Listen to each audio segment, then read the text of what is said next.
A massive ATC exclusive with the one and only Siri Dahl, not to be confused with Siri on your iPhone, of course, came through for an extremely dope Q&A. Siri, 100% love you. Need at least 3 more hours of your time. We're talking about it all. Not even going to tell you what's in it. Just jump right into the interview. Let's go. Of course, Siri Dahl, there's so many different notes that I have, but the fact that like you are a legit hip hop head, because whenever I ask like a hip hop question and I'll get like, oh, 50 Cent or oh, Drake or Kanye West, you're like Joey Badass, Missy Elliott, Kendrick Lamar, like you didn't just throw random like cliche names out there. Like, let us know, what is your hip hop knowledge, Siri? Very little. I'm like laughing right now, and I'm like, oh no. No, like, it's all good. It's all good. You're making me sound like I know what the fuck I'm talking about, and I guess I've never been into like super mainstream anything of any genre. So like, I kind of like, I'm not super knowledgeable about like hip hop, like trivia or like, I don't necessarily know things about artists themselves, but I know that like, I really, it's like I wrote in my like written answers to you, like, growing up, I'm 33, so I was born in 88, so I definitely grew up in the 90s, and like, that's like all the stuff that was like popular when I was a kid was like, hip-hop was definitely like massive, No. And when I think back on like all the stuff that really like kind of helped form my music taste, like, yeah, a lot of it is hip hop or things that have a really like direct hip hop influence.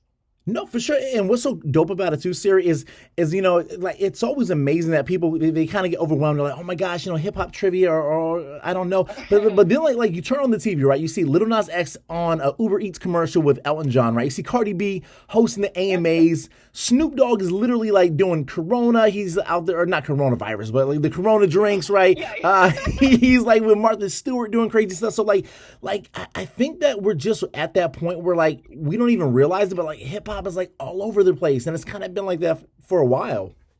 Oh yeah. I mean, it's like it's mainstream culture in most ways now. Yeah, for sure. And like, this is like the most crushing decision you'll have to make. And I promise it's not going to be about who your best performer was, right? But it's more so Drake or Kanye West. We need an answer. Are we riding with Team Light Skin, which is Drake, or are we rocking with Kanye? And they're super cool with each other now, so you won't start any beefs if you pick one or the other. Oh my God. I know. Okay. Well, to me, it's very obvious, like Kanye. So even though, I mean, I will say I'm a little confused with some of Kanye's antics. Okay. I'm like, sir, do you need therapy? What is going on? Yeah. But like, just musically, I feel like Kanye, like, I don't know that anyone would disagree that he was like super like talented and groundbreaking. And I know that when I first heard his music in like high school, I was like, this is way different from anything I've ever heard. And I will say that I've never been a Drake fan. Like, I've just literally never really been a Drake fan. We're going to end the interview immediately. Being a fellow light-skinned... Jimmy on Degrassi, though. Oh, man. I guess I'm sort of a Drake fan. You know what's crazy? Ryan Keeley actually said that same joke. She's like, wait, we're talking about the guy that was like from Degrassi? And I'm like, oh my gosh, okay. Like, look, he was trying to crack into Hollywood, but I feel you in that regard. But staying on the topic of Kanye for just a hot second, Siri, what was your first introduction to him? Was it College Dropout? Was it something else? Yeah, it was College Dropout. Got you. I think I was a sophomore or maybe a freshman in high school when that album came out. Definitely. And like, there's so many classes on there. Jesus Walks, Through the Wire, super dope. And then like now, you fast forward and, the Amber Rose stuff, the MAGA stuff, he's all over the place. But he's still like lovable Kanye West, and he's a bachelor because he's not with Kim anymore. Or maybe they are together. It's really weird. Or no, she's with Pete Davidson. Man, I don't know what's going on with that, but I did see, I saw a tweet the other day that was like, Pete Davidson is the manic pixie dream girl of men. Yes. Yeah, like, he's like the whimsical guy that... Seriously, like break that down, because I know with your personality and just kind of how quirky you are, I could like see you kind of co-signing that situation, because he's weird, but he's like a sweetheart. He was engaged to Ariana Grande. Like, can you make sense of that? Like, granted, I know you're not in their DMs and you don't know them personally per se, but like a Pete Davidson landing a Kim Kardashian type or even an Ariana Grande. Well, it totally makes sense to me. Like, I feel, well, I've like, like Pete Davidson has a whole thing where he's like, very endearing and like actually. So I'm gonna use the words of a former boss of mine Okay. at my like this is going back time the last time I had like a civilian job. Okay. But my boss at my previous job was like, she had a huge thing for Pete Davidson, and this is a woman who's like approaching 40, but she's like she's in her 30s, and she's got this massive thing for Pete Davidson, and like people would tease her about it all the time, and she was just like, no, like it's like she said that it was that she wanted to like mommy him or something, that wow. he seems like just this like lost teenage boy, even though he's not a teenager, but like that vibe of like man, he's just like a wild child, and he's cute, but he like doesn't know what the fuck he's doing. Like yeah, I no, felt like that kind of hit the nail on the head, because I'm like, I mean, yeah, he seems like he's kind of got the bad boy aesthetic, but it's a little like less. It's not really directly that. It's almost like kind of like bad boy aesthetic combined with this like goofy like neediness. Yeah, kind of like emo too, right? Like a little bit of the emo stuff there. Like he probably cries at night. Davidson just needs a mommy, and he found his mommy, and it's Kim Kardashian. Like that is crazy. That is crazy. And just kind of your overall take, because now like, and it's not just like the cool crazy white dudes like Machine Gun Kelly and Pete Davidson, but like A$AP Rocky, little Yachty, like they're painting their nails now. There's like all this like kind of like I'm tough, but I'm also unique, and I'm doing things that are just kind of and I blame a lot of it on Young Thug, because he like completely just like twisted what the standard hip hop look was supposed to be, but just kind of outside looking in at just kind of what the alpha males look like in 2021, 2022. Yeah. Just kind of your overall take on it. Just pretty much like this transformation, because you and I both 90s, 2000s, you didn't really see too many, maybe a couple of NSYNC guys here or there, right? But not too many people were painting their nails and like dropping hard bars. Yeah. Well, I mean, okay, so from my perspective, it's like it feels and I mean, I'm not using this word to imply like anyone's actual orientation or anything, but it definitely feels like there's a little bit of like a queering of mainstream culture in general going on, and it's obviously also touching like hip hop culture. I'm super into that, because I'm I identify as queer. Like I actually came out as lesbian first, like early when I first started college. And then after like 2 years realized, oh, I'm actually bisexual. Thank you. Oh my gosh, you crushed our hearts. Yeah, and I know that a lot of like, I know the hip hop that I grew up with, I'm thinking like when I was some of the first CDs that I actually like bought when I started like having money to spend on things that I got to pick, and I had to like hide it from my parents, because they were very like, I didn't grow up in a strict house, but it was definitely like I was not allowed to see like rated R movies. Yep. My parents did not want me to watch things that had like cussing in it or any sexual content. So it was kind of like I would call it like waspy traditional, but not like super duper oppressive. But I knew enough that when I bought like Eminem's first album, when I was like 11 years old, I hid it. And I know that even at that age, like when I listened to like, I mean, I think Eminem was like the most shocking thing I'd ever heard, like lyrically at that age. And I remember being pretty uncomfortable with it being like pretty overtly sexist, but I also like liked the music enough to just kind of ignore that part. Exactly. Yeah. But that's something that I think that I always struggled with in many things about like mainstream culture in general, is just like feeling like, I don't see people like me who are like not totally straight being represented, and I fucking love what is going on now. Like, that's why I had to, throw in a mention for Lil Nas X in my.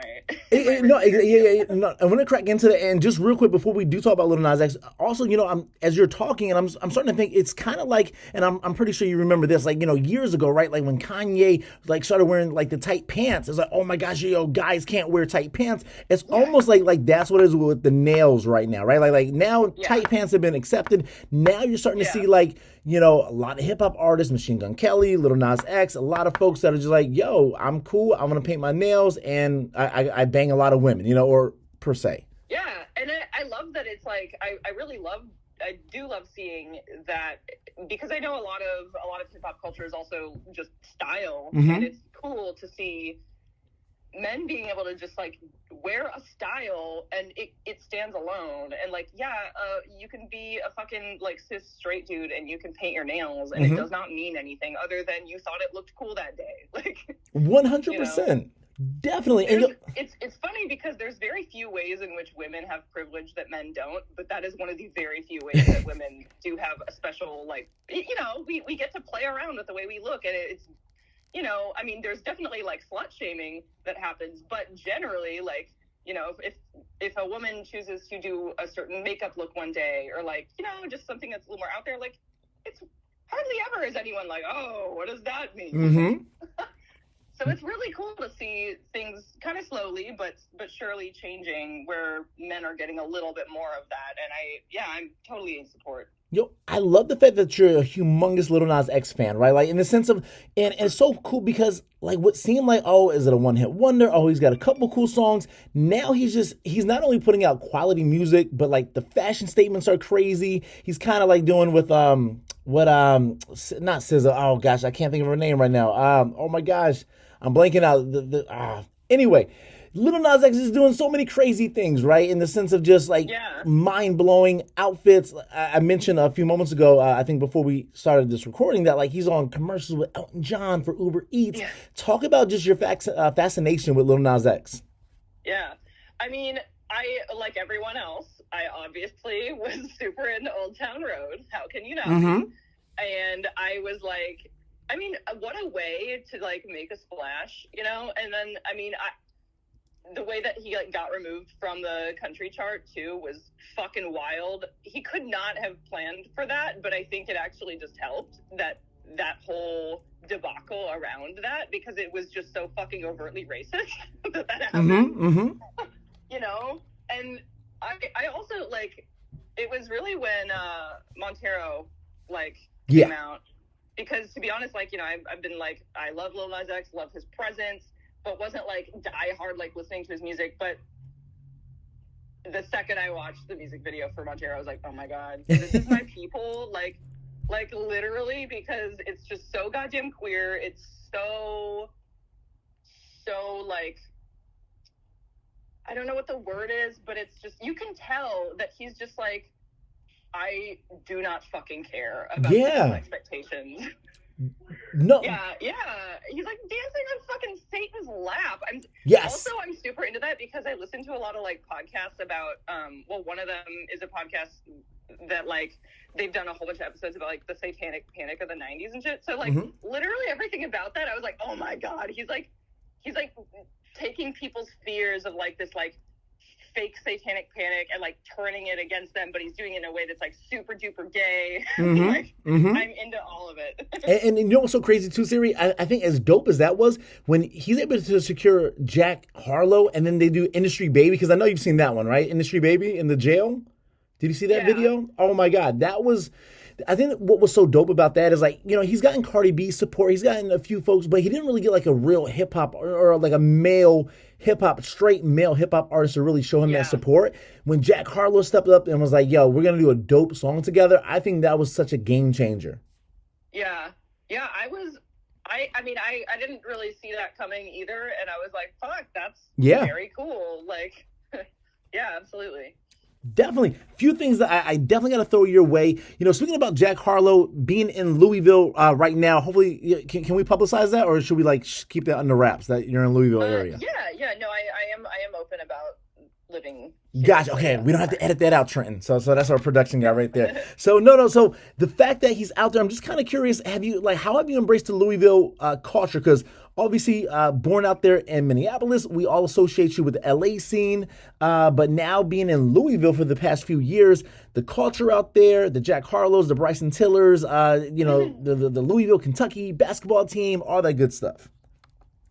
I am, so as a non-native to this city, I have pretty well settled here. Like, I've been here for 5 years, and then, like, I got a house here now, so Okay. I'm like tied down, but it's literally because I love it so much. It's like it's a not big city at all. Like it's very like comparatively like small, you know. But it feels so like it feels so like close knit. And like there really is like a really like strong feeling of like community in this city. And it's one of the reasons that I've like enjoyed staying here, you know. Like it's been a little hard. I think like everyone everywhere probably feels this to a degree, but I feel like a lot of that I like have lost touch with over the past year and a half because of obviously COVID and everything getting shut down for a really long time. The city's lost a lot of venues that I kind of used to go to, like whether it's like bars, restaurants, or like even like music venue type things. Like a lot of stuff's closed down because they didn't make it through COVID. And then now for the last like year, I travel so freaking much that when I'm home, I pretty much come home and I'm like, I'm just gonna like sit in my house, and, crash, like, right? You know. But I still like care so much about the city, and I have, you know, a lot of ties to it. I try to like. What I want is to like grow even bigger roots here. Like someday I would love to like open my own gym here, you know, and like do some other cool stuff like that. Is there any chance you'll open up your own pizza shop? Because now I know I'm referring to, you know, our Q&A that we did via email, but you know, the pizza fanatic in you, is there like the go-to pizza spot in Louisville, or have you not yet discovered it?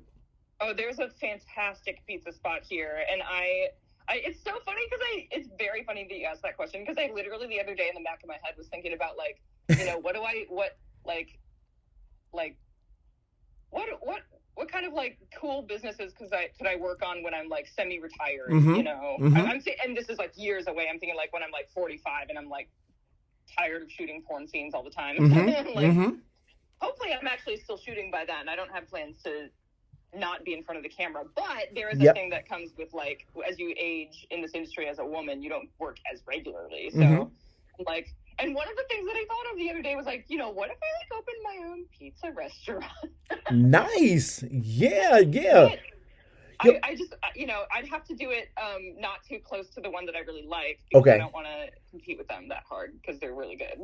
Got you. No, and look, I'm sure. What would be your ideal type of pizza style? Because you know, I'm very spoiled being out here in the New York area, so you know, New York slices are very New York style. And I'm like a very simplistic person with pizza. My favorite is just pepperoni, but if I'm feeling like fancy, I'll do like pepperoni and black olives. Sometimes I like pepperoni, black olives, and broccoli, because I feel that broccoli is really underappreciated as a pizza topping. Nice. Now, I got to ask you, if you had some delicious pizza from your go-to spot out there, what would you rather, like what setting would be more ideal to consume it? Watching a Paul Rudd movie or gaming on, I forget the title, Horizon Zero Dawn. Yes.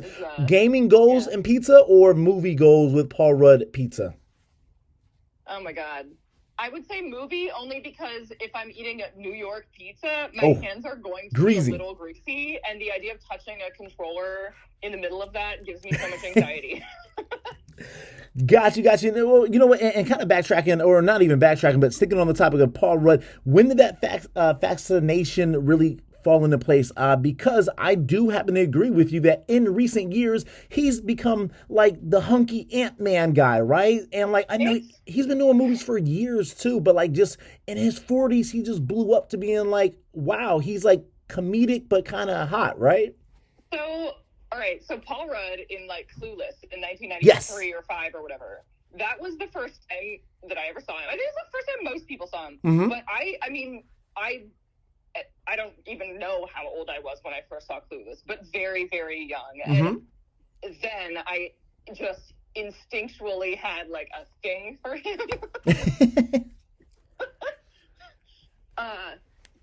That never went away. And then a huge, goddamn it, when I saw the movie Wanderlust. Yes. Which isn't even like that fantastic of a movie, but there is just the one stupid scene where Paul Rudd's like pep talking himself in the mirror. And I lost my mind at that scene. Like, it was one of the funniest things I've ever seen. I had to rewind it and watch it like 4 times in a row. And also, like, just knowing that he just totally, like, ad-libbed all of it and he's just, like, making it up. It's like, that's how funny this dude is. He's just, like, doing this shit. And there's other things, too. Like, I've heard stories of people who, like, met Paul Rudd just happenstance, like, regular-ass, not famous people just going out and they met Paul Rudd and he was like the nicest fucking person ever to them. Nice. And so it's kind of like a whole package thing to me. I'm like, yeah, he's attractive. Yeah, he's really funny. But also you just hear so many stories about him being the nicest dude. And I'm like, that is so sweet. I'm so glad that you're saying all these things. Cause like, for so long, right, it's always been like the Brad Pitts and, Johnny Depp before he kind of went a little bit nutty, right? But now I'm hearing Pete Davidson is hot. Paul Rudd is hot. Like I need like 3 more people that like all these underachieving guys who like are really comedy, but not the most handsomest can get more motivated by it. So that you are just fueling a lot of hope out there. Well, another thing I think is very endearing about Paul Rudd again is the fact that he's married to a regular person. Nice. Like his wife is not even like a big Hollywood celebrity. He's just been married to the same woman for a really long time, and it's like, yeah. Like, I think that's, I don't know. It's very, very sweet. You know what? I credit that to the Midwest because I want to say he's either from Kansas City, Missouri, Kansas City, Kansas. I know it's one or the other, but I think he's just one of those good old-fashioned Midwest guys, right? Yeah, he is. He is definitely a corn-fed boy, I guess we can say. Couple more things for you, Siri. I definitely want to know just a little bit more about the gaming goals. Have you always been a gamer? And are you on the PC gaming? Are you on the Xbox, PS5, next gen? What are you gaming on? Man, I've gotten way more into gaming in general in the past couple years. I've always been into it, but to be honest, I just didn't have like a whole lot of time to really dive into stuff. And it was when quarantine started. I bought, like everyone else on this damn planet, I bought a Nintendo Switch. Yes. Very cool. And I had already been, like basically stealing my friend's PS4 all the time to like, play his games. So, but then I got my own PS4 in quarantine, and that's when I was like getting really into. That's also like May, like early on, May 2020, when quarantine was like kind of like at its peak, is when I started my Twitch channel. Nice. Oh man. And it was truly because I was like, well, I have a lot of time. Like I can't travel. Like I can't go out to LA to shoot.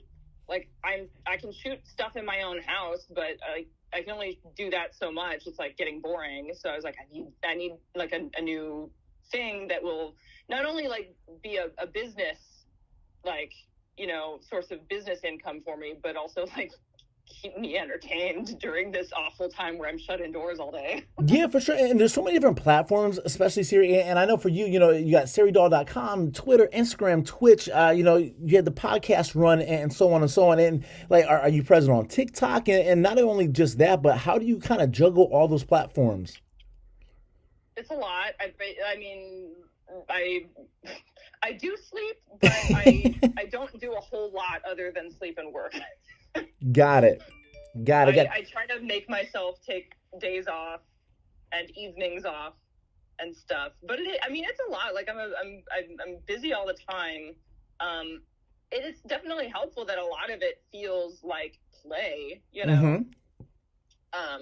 but it's a lot. I love that you mentioned TikTok also, because I have such a love-hate relationship with TikTok. Tell me about it. Tell me. God damn. Well, I'm on my second TikTok. No, actually my third, because my first one just got like totally, I think I deleted it. I don't know. It got flagged so many times. I just was like, never mind this. So now I'm on my third one. Okay. I've had a lot of TikToks go viral, but it's very confusing. Like TikTok is just such a weird platform because I can never predict when something will go viral. It's the algorithm, right? It's probably all the algorithm, right? Yeah, it is. It just, there's not really a way to know. And since I cannot recreate that like viral thing, I just basically, my approach to TikTok is I'm like, whatever I put up here is probably going to get taken down anyway, because they're so super duper prude. So like, fuck this platform. I'm just going to have fun with it. I'm not going to take it seriously or invest too much time into it.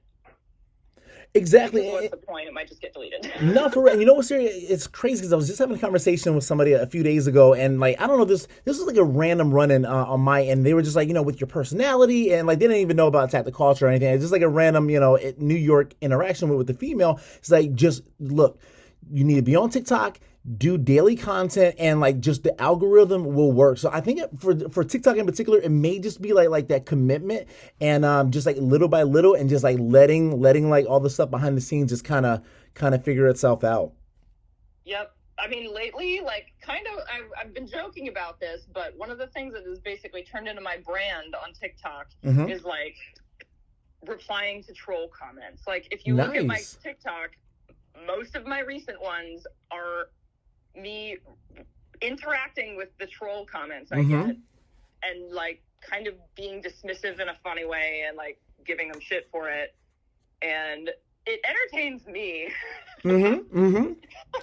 And you know what's crazy? That might actually work, because I'm starting to think now, like, like we've covered stories on like Cardi B, like you'll have Cardi and some of these other, high profile folks that will end up on the Shade Room and other platforms for responding to trolls, and like the average person, including myself, even though I'm beyond average, right, Siri? But I'll say, why are they taking the time to respond to like a troll or to a hater? But you look at it, it generates interest, it gets covered, so you might have found a golden goose in that.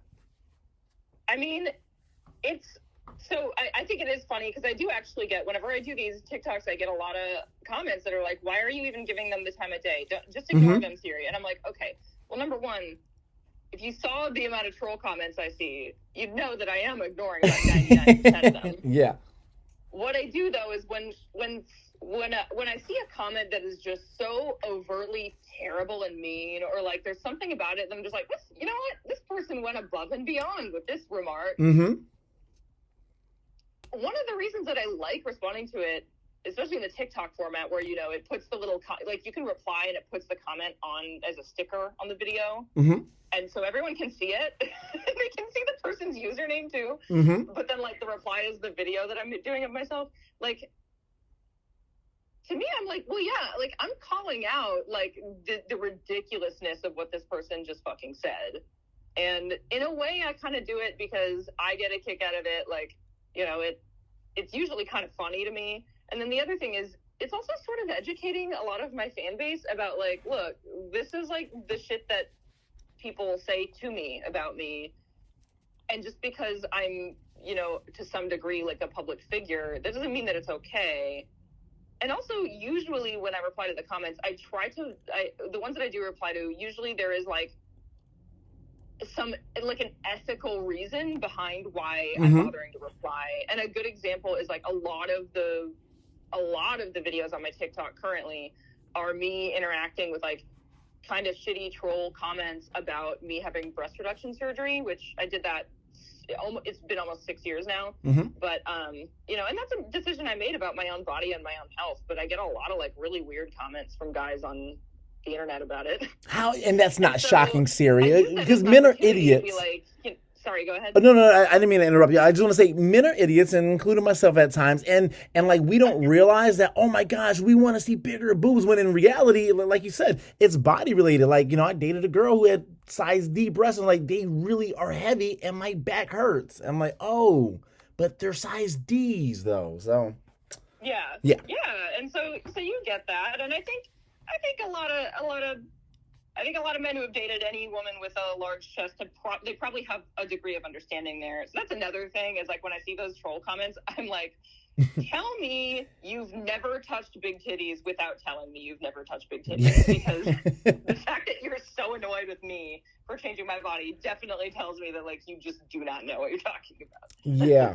Yeah, and at the end of the day, too, Siri, they just want your attention, right? Like they just want to know that like you've acknowledged them. So, and I think that's probably the tough part, where you're trying to find out like who's really worthy of getting a serious answer versus who's just trying to like do the biggest trolley thing just so that I'll address them. Exactly. It's a little bit of a fun game. Sometimes it's a fire game. But again, that's why with that part of my fan interaction, I'm pretty much limiting it to TikTok. For sure. And also, I'm just like, this is fine. This kid's just going to live over here. And I only really look at TikTok like twice a week. So. Got you.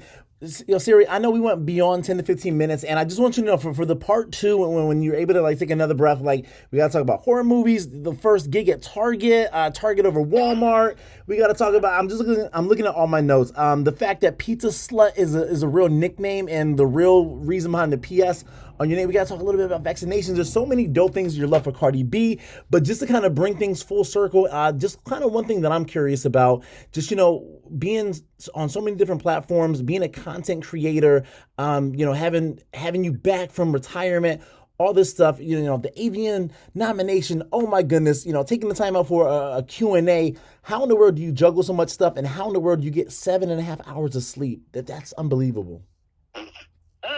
Two-parter. I try to get 7.5. Okay. I feel like the last week it's been averaging out more at like 6.5, 7. Okay. But I keep very weird hours. I'm a night owl, and it's partly because Louisville's on Eastern time, and then when I go out to California, I'm going 3 hours backwards. Mm-hmm. So, I mean, most of the time I'm like going to bed at like 2 a.m.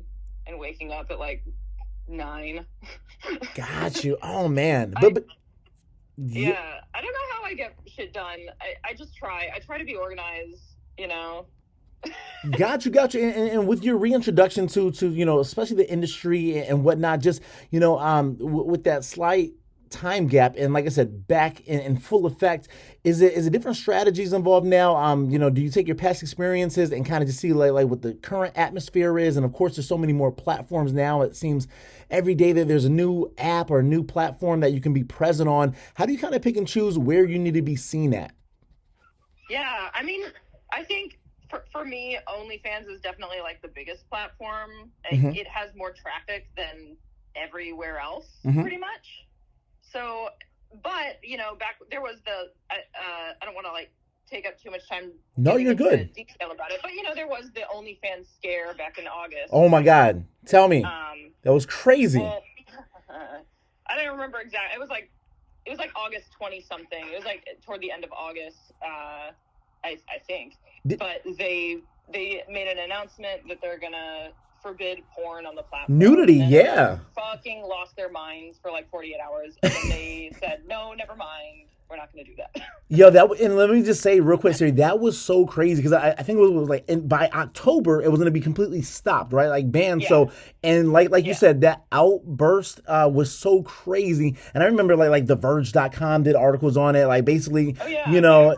There was so much media about it. Yeah, and I know, and you're also a very, you're an advocate for sex work. Like, this is just, platforms and opportunities for people, to not have to actually engage in harmful, illegal ways to pay a living or make a living rather. Oh, huge deal, especially through the pandemic. Yeah. But I mean, that's also why OnlyFans it has become a target for some mm-hmm. groups who are very uncomfortable with the normalization of sex work. Because that's really what it is. At the end of the day, that's what it's about. It's like the fact that it's like a big cultural conversation, and like to the degree that like Ryan Reynolds is making Twitter jokes about his mm-hmm. mom like borrowing his OnlyFans login, like it's a thing in our culture now that you can say, oh, she has an OnlyFans, or oh, he has an OnlyFans, and the understanding is that mm-hmm. this person is doing sex work, and also it's not said in a way that it's like a bad thing mm-hmm. most of the time.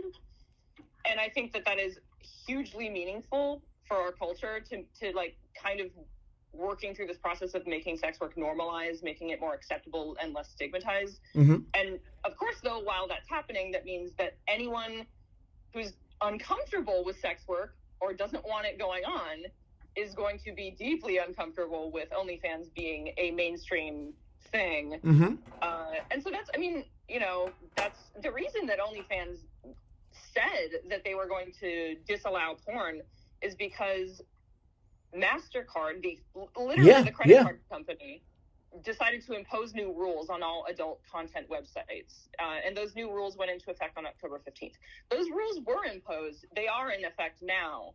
But it was that OnlyFans was like, oh, we don't think we can revise all of our back end mm-hmm. and like our content uploading system. Like basically OnlyFans took the easy way out. They were like, it's going to be too hard to be compliant with these new rules by October 15th, so we're just not going to have porn anymore, which was a very stupid thing for them to do.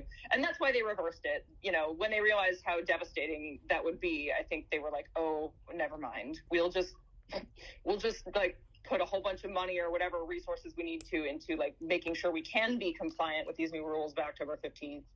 And that's what they did. And like, so far, so good. I think there was definitely like a loss of traffic on OnlyFans. I had a lot of subscribers like cancel because they were like, what's going on? I don't understand. So they just canceled. Yep. But the site's still running. Like everyone I know who makes money on OnlyFans is still doing their thing. I'm still doing my thing. Yeah, for sure. It's an ongoing battle in the adult industry against these like payment processors and all kinds of like forms of censorship. No, definitely, and it's so crazy too, because like, you know, going back to kind of how we started this conversation off about the hip hop element, there's so many, you know, hip hop models, and not even that, Cardi B has an OnlyFans page, and you know, it's the creator's choice if they want to, you know, use it to put explicit content out there, or maybe they just use it like they use Instagram and they put additional like, hey, you're gonna hear a song before, you know, it goes on to Apple Music. So there's so many ways that you can use it where it doesn't have to just automatically be thought of like this, you know, porn, you know, another porn site. Exactly. Siri, you are beyond amazing. And I just want to say this, you know, as we wrap things up, like this was not only the core of why I wanted to make sure that we connected, but like you're so passionate about certain things. Like I said, I wish we could just like kill like 45 minutes and just talk about vaccinations and stuff like that. But like you just have so much thoughtfulness and all that you do, and that at the end of the day, I really want to allow, you know, Tactic Culture, ATC to be a platform. And again, you have enough platforms, but if you just like want to, you know, hop on the phone and just get a message across, especially to like, you know, that core 18 to 33-year-old demographic that just, you know, male dominated, that needs to understand why breast reductions are important in life and all that good stuff. I really want this to be there for you. So I cannot Thank you so much, Cyrus. Are you kidding me? I cannot thank you enough. You know what? Hold on 1 second, Siri. I'm going to stop the recording. And there you have it, the one and only beautiful, yes, we are going to continue to say beautiful Siri Dahl. Oh my goodness. Came through for a very dope exclusive interview, as you heard, or maybe you just fast forwarded to the end for some strange reason. Cannot thank you enough, Siri.